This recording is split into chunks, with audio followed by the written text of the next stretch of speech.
இன்று 5வது தென்மண்டல பேரா த்ரோபால் சாம்பியன்ஷிப் போட்டிகள், அதாவது தமிழ்நாடு, தெலுங்கானா, பாண்டிச்சேரி, கர்நாடகா, கேரளா உட்பட 6 மாநிலங்களிலிருந்து த்ரோபால் சாம்பியன்ஷிப்புக்காக இன்று பங்கேற்பாளர் வந்திருக்காங்க. இது கோவை மாவட்டம் புலிகுளம் பகுதியில் இருக்கக்கூடிய கலை பெண்கள் கலை மற்றும் அறிவியல் கல்லூரி நடைபெறுகிறது. சிறந்த ஒரு நிகழ்ச்சி. ஏற்பாடுகள் மிக சிறப்பாக செஞ்சிருக்காங்க. வீரர்கள் தயாராக இருக்காங்க போட்டி துவங்கக்கூடிய நேரத்தில்.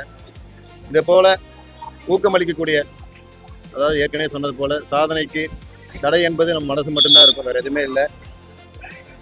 எங்களாலும் சாதிக்க முடியும், எல்லாராலையும் சாதிக்க முடியும் என்பதை உணர்த்தக்கூடிய ஒரு எடுத்துக்காட்டாக விளங்கக்கூடிய அனைத்து இன்று போட்டியாளர்கள் பங்கேற்பாளர் அனைவருக்கும் இந்த நேரத்தில் வாழ்த்துக்களை தெரிவிச்சுக்கிறோம். மாண்பு முதலமைச்சர் சார்பாக அனைவருக்கும் பாராட்டுகளையும் வாழ்த்து தெரிவிச்சுக்கிறோம்.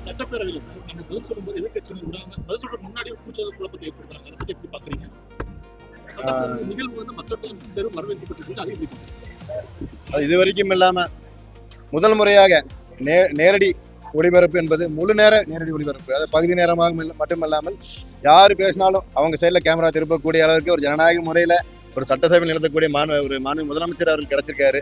இது மக்கள் மத்தியில் மிகப்பெரிய வரவேற்பு இருக்கிறது.